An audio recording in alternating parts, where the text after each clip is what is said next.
ചക്ക വീണ് മുയൽ ചത്തതുപോലെയാണ് സായിക്ക് ഡയമണ്ട് ലഭിച്ചത്. ആ ഡയമണ്ട് ലഭിച്ചതിന് ശേഷം ബിഗ് ബോസ് എല്ലാവരെയും ലിവിങ് റൂമിൽ വിളിക്കുകയും സായി എന്തുകൊണ്ട് സുഖമാണെന്ന് ചോദിക്കുകയും ചെയ്യുന്നുണ്ട്. ആ സമയത്ത് ഡയമണ്ട് എടുത്ത് പൊക്കി കാണിക്കുന്നുണ്ട്. എൻ്റെ കയ്യിൽ ഡയമണ്ട് ഉണ്ട് ബിഗ് ബോസ് എന്ന് പറഞ്ഞിട്ട് സായി കാണിക്കുന്നുണ്ട്. സായി കാണിച്ച ഏറ്റവും വലിയ മണ്ടത്തരമാണത്. അപ്പോൾ ബിഗ് ബോസ് പറയുന്നുണ്ട്, ഇതെന്തിനാണ് എന്നെ കാണിക്കുന്നത്, ഞാനിത് ചോദിച്ചില്ലല്ലോ എന്നുള്ള രീതിയിൽ ബിഗ് ബോസ് തിരിച്ചു പറയുന്നുണ്ട്. ഞാനാണെങ്കിൽ ഇത് കാണിച്ചു എന്നേ ഉള്ളൂ എന്നുള്ള രീതിയിൽ സായു അവിടെ സംസാരിക്കുന്നുണ്ട്. അതിനുശേഷം അവിടെ ശ്രീരേഖയുമായിട്ട് സംസാരിക്കുമ്പോൾ സായി പറയുന്നുണ്ട്, എനിക്ക് ഡയമണ്ട് കിട്ടിയാൽ അത് ഞാൻ ചേച്ചിക്ക് തരും എന്ന് ഞാൻ പറഞ്ഞിട്ടുണ്ട്, ഞാനത് ചേച്ചിക്ക് തന്നെ തരും എന്നാണ് സായി പറയുന്നത്.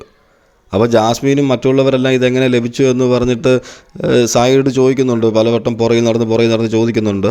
സായി എന്നാൽ അതിന് കൃത്യമായൊരു മറുപടി ആരോടും പറയുന്നില്ല. അപ്പോൾ ശ്രീരേഖ ഇപ്പോൾ സന്തോഷിച്ചിരിക്കുന്നത് ശ്രീരേഖയ്ക്ക് ഈ ഡയമണ്ട് കിട്ടുമല്ലോ എന്നുള്ളതാണ്. പക്ഷേ സായി കാണിച്ച ഏറ്റവും വലിയ മണ്ടത്തരം എന്താണെന്ന് വെച്ചാൽ ശ്രീരേഖയ്ക്കാണ് ഇത് കൊടുക്കുന്നത് എന്നാണ് സായി അവിടെ നിന്ന് പറയുന്നത്. അടുത്ത ആഴ്ചത്തെ എവിക്ഷനിൽ നിന്നും ചേച്ചിയെ രക്ഷപ്പെടുത്താം എന്നാണ് പറയുന്നത്. പക്ഷേ പ്രേക്ഷകരുടെ വിധി അനുസരിച്ച് ഇപ്രാവശ്യം പോകുവാണെങ്കിൽ ശ്രീരേഖയായിരിക്കും ഇതിൽ നിന്നും ഔട്ടാകുന്നത്. അപ്പോൾ ശ്രീരേഖയ്ക്ക് ഇത് കിട്ടിയിട്ടും വലിയ കാര്യമൊന്നുമില്ല എന്നാണ് ഇപ്പോഴത്തെ പ്രേക്ഷക വിധി.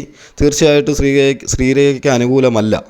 അപ്പോൾ തീർച്ചയായിട്ടും ശ്രീരേഖയായിരിക്കാം ഈ ആഴ്ച പുറത്തു പോകുന്നത്. അപ്പോഴും ആ കല്ല് സായിയുടെ കയ്യിൽ തന്നെ വരും. സായിക്ക് അത് കൊടുത്തു കഴിഞ്ഞാൽ അത് തിരിച്ച് അല്ലെങ്കിൽ ബിഗ് ബോസ് പറയണം, ഈ കല്ല് നിങ്ങൾ ആർക്കാണ് കൊടുക്കാൻ ആഗ്രഹിക്കുന്നതെന്ന് പറഞ്ഞാൽ ശ്രീരേഖയ്ക്ക് കൊടുക്കാൻ ഇഷ്ടമുള്ളവർക്ക് ശ്രീരേഖ കൊടുക്കും.